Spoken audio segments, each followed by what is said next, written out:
According to the great 18th century skeptic David Hume, you cannot derive an ought from an is. This is known as Hume's law, or more colorfully as Hume's guillotine. Imagine a guillotine cleaving the head of an ought claim from the shoulders of the is claim onto which it is attached. In the Wikipedia article entitled "The Is Ought Problem," Hume's law is stated in the form of a simple formula. If P implies Q and Q is moral, P is also moral. I will be using this formula in my discussion of Hume's law, but with one important modification. Instead of using the word moral, I want to use the word prescriptive. That's because ought claims cover much more area than just having to do with morality or ethics. For example, you could say, you ought to use a no-stick frying pan when frying eggs. This has nothing to do with morality, but it does prescribe what should happen in the future. The argument that I'm going to make in this video on Hume's guillotine is that it does not hold up to critical scrutiny, since all descriptions of reality are prescriptive in one way or another. Hume maintains when we derive an ought from an is, we make a categorical mistake, confusing what is with what ought to be. This assumes, of course, that it's possible to separate the two, the ises from the oughts, which I don't think it is. Imagine a mother of some small children who finds a knife in her kitchen drawer, and she feels the edge of the knife and says to herself, "This knife is sharp." Being a mother of small children, she is afraid that they might find the knife and injure themselves. Consequently, she goes on to say to herself, "I ought to get rid of this knife." If she derived Q, ought to get rid of the knife, from P, the knife is sharp, according to Hume's guillotine, implicit already within P is ought not to have dangerous things around the house. And I would agree with this. Indeed, she may well not have even described the knife as being sharp, or even perceived the knife as being sharp if she had not had small children in the house. So she gives the knife to her neighborhood butcher. He feels the edge of the knife and comes to the opposite conclusion. He says to himself, "This knife is dull." And then he goes on to say to himself, "I ought to sharpen this knife." Now, according to Hume, both the mother and the butcher have committed a logical fallacy by deriving an ought claim that they did from the is claim.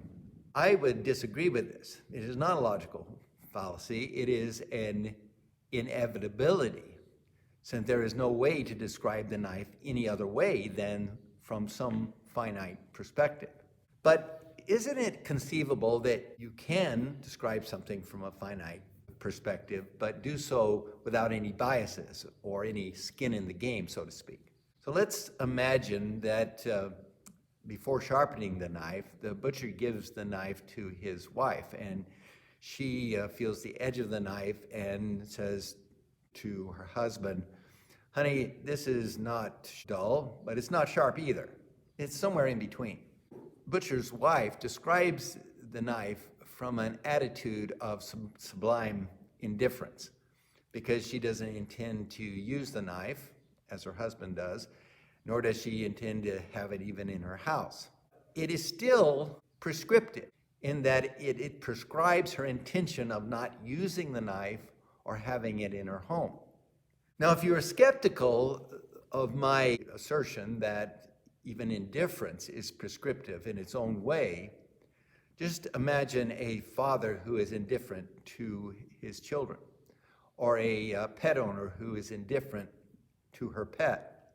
Does this indifference prescribe a certain way of relating to his children or to her pet? Yes, it does. It prescribes abuse by neglect. Now, according to David Hume, we can only come to know something through experience and reason. Both experience and reason operate within the confines of one or more finite perspectives upon reality. Now, this doesn't mean that perspective cannot be improved. It can be expanded, it can be refined, perfected, and as we gain more experience and hone our reasoning abilities. Nevertheless, our perspective remains finite, always and forever, and for that reason has its own limits and biases, agendas, and so on and so forth. That makes it prescriptive. Now note I keep using the modifier finite in describing the mother's, the butcher's wife's perspective upon the knife. This is to distinguish it from a very different kind of perspective, namely the infinite perspective of God. Now, in order to explain to you what I mean by this infinite perspective, let's go back to the butcher's wife's perspective upon the knife. Upon what authority is she basing this opinion of hers, that the knife is neither sharp nor dull, but somewhere in between? Maybe it's just her personal opinion, but then in that case, why even share it? Or maybe she is basing it on what I like to call consensual reality. She believes that other people, if they felt the edge of the knife, would agree with her that it is neither sharp nor dull, but somewhere in between. But I think it's more likely that she's appealing to even a higher authority than that, and that is the authority of objective reality.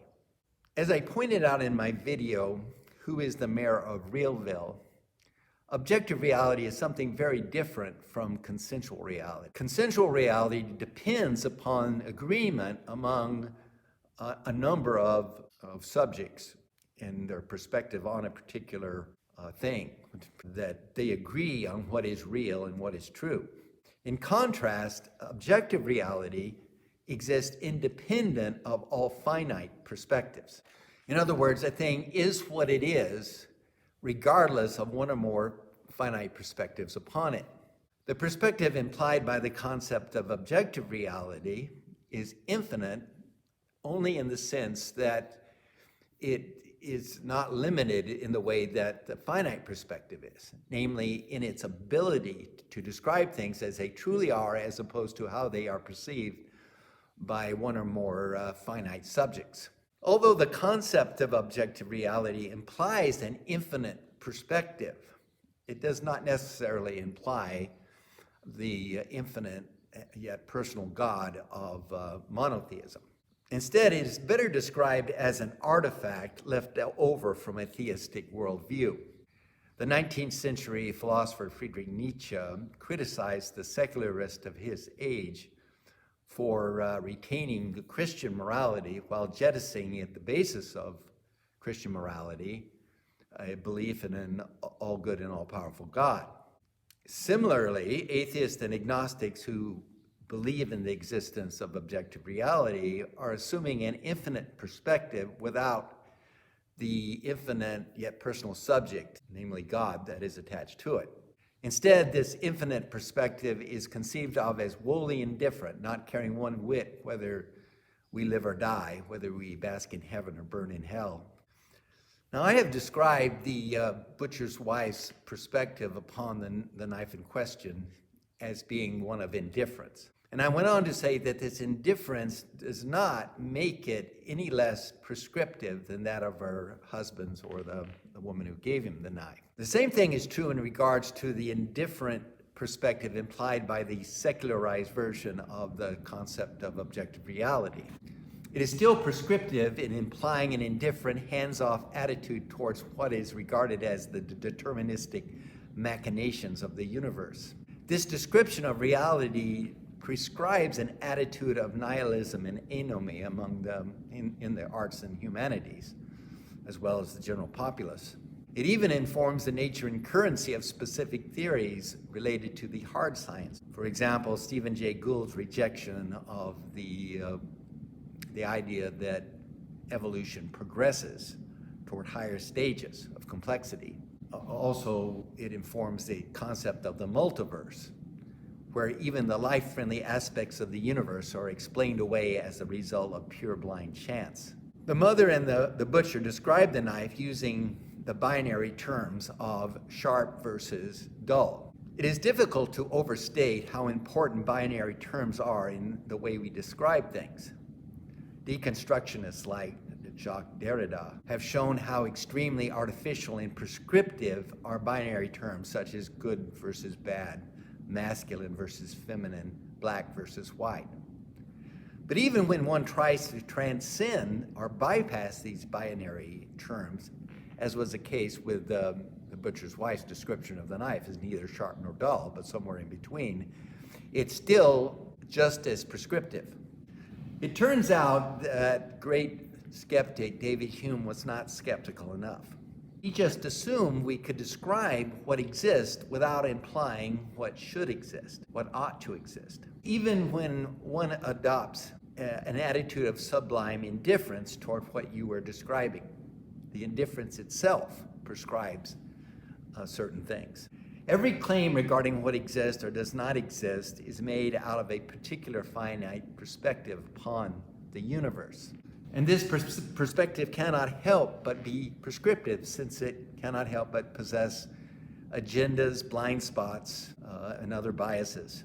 When a news anchor describes something on Fox News or MSNBC, it is usually pretty easy to discern a certain prescription regarding what things ought to be.